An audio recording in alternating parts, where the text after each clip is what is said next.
হযরত মুহাম্মদ সাল্লাল্লাহু আলাইহি সাল্লামের কবরকে শ্রদ্ধা জানিয়ে বলা হয় রওজা শরীফ, কারণ এটি জান্নাতের একটি বাগান, রওজা থার। মসজিদে নববীর রওজা অংশের উপর স্থাপন করা হয়েছে সবুজ গম্বুজ। সবুজ গম্বুজের ছায়াতলে অবস্থিত রাসূল সাল্লাল্লাহু আলাইহি সাল্লামের রওজা মোবারক। এই গম্বুজের উপরে একটি জানালা দেখা যায়। অনেকেই জানতে চান এই জানালাটি কেন রাখা হয়েছে।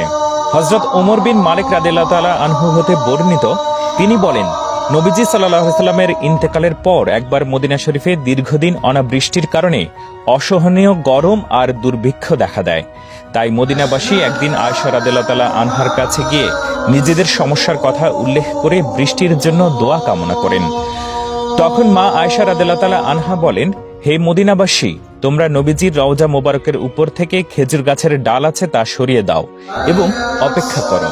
মদিনার লোকেরা তখন আয়েশা রাদিয়াল্লাহু তাআলা আনহার পরামর্শ মোতাবেক কাজ